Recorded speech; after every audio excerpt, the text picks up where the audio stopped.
I'm here with Jordan Chariton from TYT Politics. Hi, Jordan. How you doing, buddy? Hey man, how are you? Good. So now you were just in North Dakota at DAPL, and you were there the day the announcement came out that they had not given the permits to put the drill underneath the lake. What was the reaction people like up there? Oh, it was early Christmas. It was a lot of hugs, a lot of tears, a lot of celebration. I think the Native Americans were definitely uh, less celebratory than the white counterparts because Native Americans, as you know, have been screwed by government for 400 years. So it was a small victory for them, but they don't trust the government, and they certainly don't trust Donald Trump. So there's still about 400, 500 left at the main encampment there, which let me tell you, Jimmy, I'm a tough dude, but it's like negative 30 degrees there, wind chill. So there's still people out there. But it was very joyous. And now the people that are staying there because they want to keep the company honest. You know, this is a company who has said, we don't care, we're going to drill anyway. So the water protectors are still out there.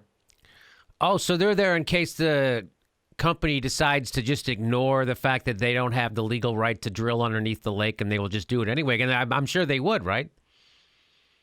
Yeah, I mean, I did a video on it the other day, but Trump just picked Rick Perry as energy secretary, if that tells you something. Rick Perry is literally on the board of Energy Transfer Partners, like currently on the board of the parent company of the pipeline. And the company has basically told investors, don't worry about it, just a political thing. You know, Obama did it for his people, but once Trump comes in, we'll resubmit, and that'll be that. So yeah, the company is still out there. There's still workers on the drill pad. From what I could see there, they're drilling, but they're not drilling under the lake, which is the disputed area. But there's still, I'd say, between in the main camp, a couple hundred water protectors there, and then there's other surrounding camps that have about 1,000 people. So those are the diehards. I mean, it's dangerously cold to be sleeping and living outside, but they're there. So two quick questions that makes me.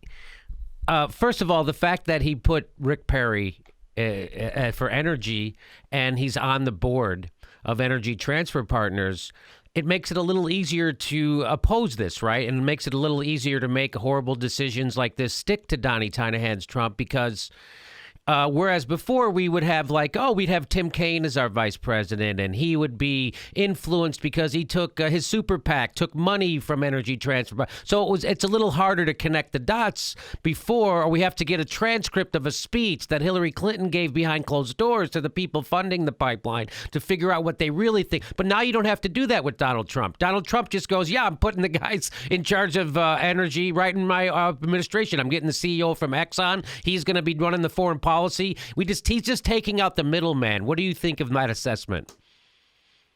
Oh yeah, I mean, if the Democrats are like the Bud Light of corruption, Donald Trump is like 151. It's out there.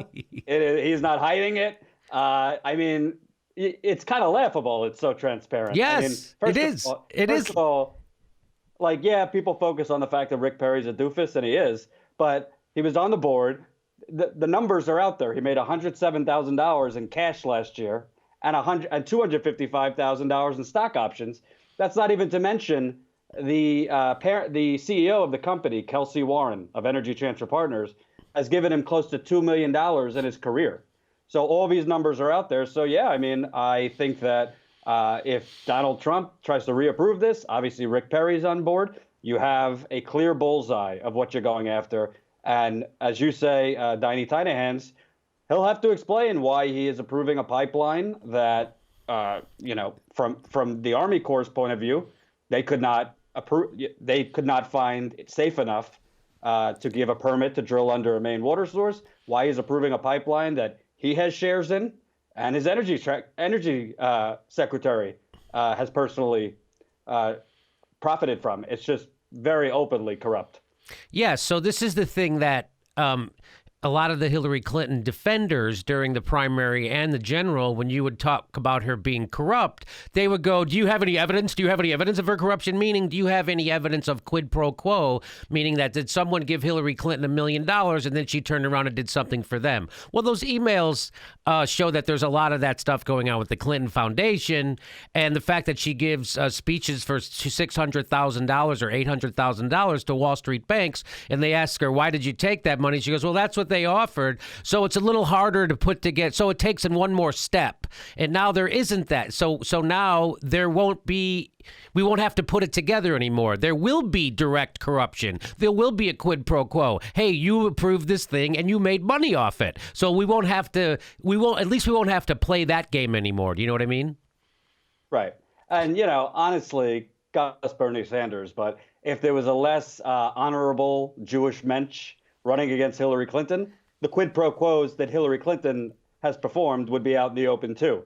Bernie Sanders chose not to go very in-depth on specifics. He was asked in the Brooklyn debate, can you name one example? And he went back into his general shtick. There were plenty of examples of quid pro quo with Hillary Clinton, both as a senator, a first lady, going back to Arkansas first lady. I mean, there's plenty of dirt on this woman, but that's in the past. But yes, I mean, Donald Trump, I think what Donald Trump is also, going to try to do is what he did. He's trying to basically take what he did during the primary. In the primary, he didn't hide it. Yeah, I don't pay my taxes. I'm smart.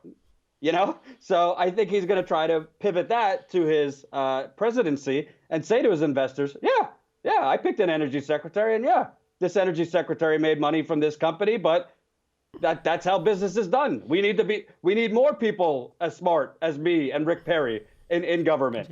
I think he hopes that he's going to be able to get away with that. I think, like you've been saying, basically for months now, the difference is now it's not Obama. Now you have this ugly face on it, and progressives, the Hillbots as well. Everybody is going to be going after this guy because he is so transparently corrupt, whereas the Democrats are kind of, hiding their corruption.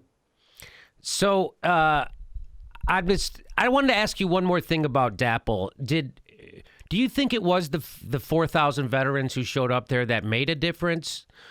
Do you think it was Tulsi Gabbard that showed up that made a difference, or Robert F. Kennedy Jr. that made a difference, or you being the newsman, one of the few news people who went out there, made a difference? Or was it the fact that Lawrence O'Donnell was threatening to send reporters out there, even though I don't think they ever did?